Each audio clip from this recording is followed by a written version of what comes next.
আমি পবিত্র কালামে পাকের 114টি সূরার মধ্য থেকে একটি সূরা আল ইমরানের 132, 133, 134 নম্বর আয়াতে কারিমা তেলাওয়াত করেছি। পাশাপাশি নবীজির একখানা হাদিস শরীফ উপস্থাপন করেছি।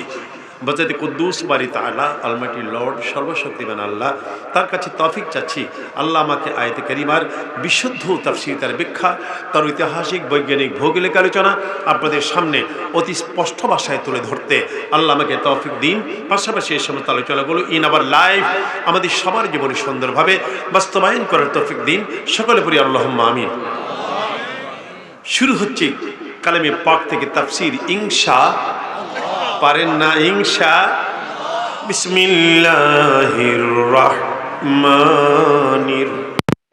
রহিম। শুরু করছি নামে আল্লাহ। কুল্লাহ কিরানের মহিমা।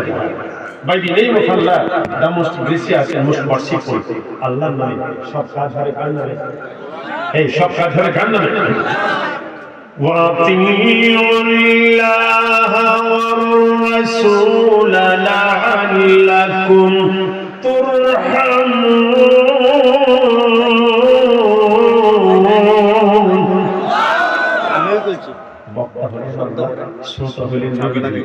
আল্লাহর মতে এমন বক্তা হয় না, নবীজির মতে এমন শ্রোতা আর হয় না। আল্লাহ বলেন বান্দা আমি আল্লাহর কানুন মেনে চলো। পাশাপাশি আল্লাহ বলেন আমার বন্ধুর আদর্শ মতো সুন্দর জীবন গড়ে তোলো। লাকাদ কানা লাকুম ফি রাসূলিল্লাহি উসওয়াতুন হাসানাহ।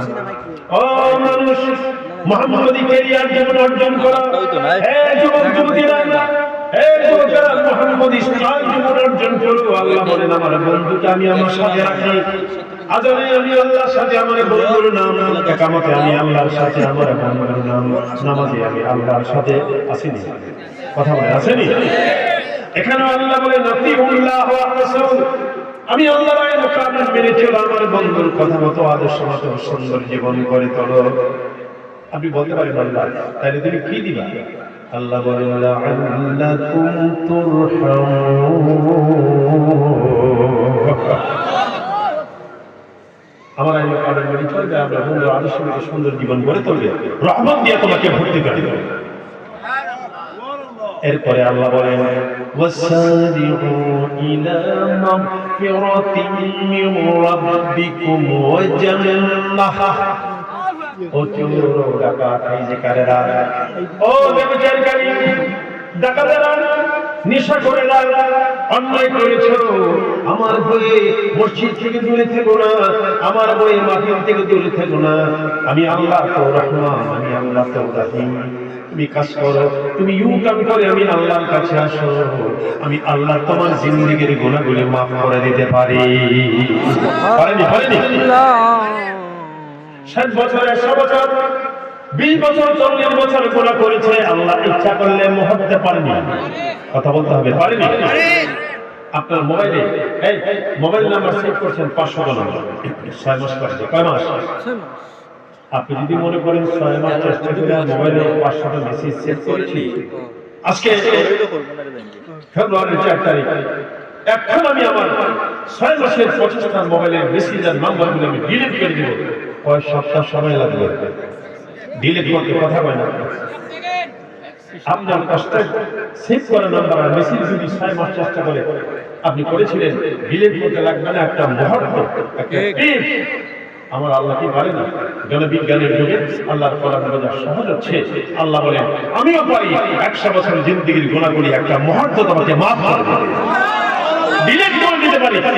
শুধু তোমরা আমার কাছে চাও, না চাইলে মায়ও, এটা জানেন না? এদিকে আসেনি?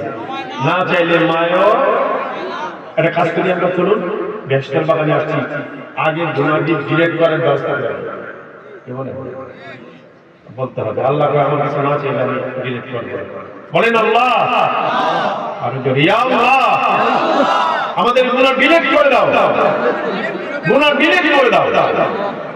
গুনাহ যদি না থাকে লোকটা হয়ে যায় বলি আলহামদুলিল্লাহ বলতে, আমরা বেহেশতের মানুষ, বেহেশতের মানুষ হয়ে যাবে ইনশাআল্লাহ। যারা বেহেশতে আসছেন, মাহফিল আসছেন, বেহেশতি বাগানে কোনোদিন দুজুকে আসে না, আল্লাহ পাক কপালটা খুলে দেবে।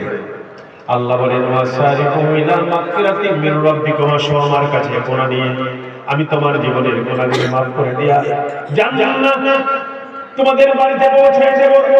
এই কোথায় পৌঁছে দেব? বাড়ি জোরে কোন না বাড়িতে। এই এই বাড়ি কোথায়? কোন গ্রাম? কথা কথা জিতকিয়া ভয় না জিতকিয়া। আল্লাহ বলেন এই গ্রামের নাম হালিমপুর। আল্লাহ বলেন তোমাদের বাড়িতে পৌঁছে দেব। বাড়ি কোন বাড়ি? হালিমপুর। আল্লাহ বলেন না, তোমাদের জান্নাত, তোমাদের অরিজিনাল বাড়ি হলো জান্নাত বেহেশত। আমাদের আব্বা আম্মা আদম হাওয়া কোথায় ছিল? আল্লাহ বলেন মানুষ সারিউ ইলা মাগফিরাতিন মির রাব্বিকুম, আমি তোমাদের জীবনের গুনাহগুলি মাফ করে তোমাদের জান্নাত বাড়িতে পৌঁছে দেব।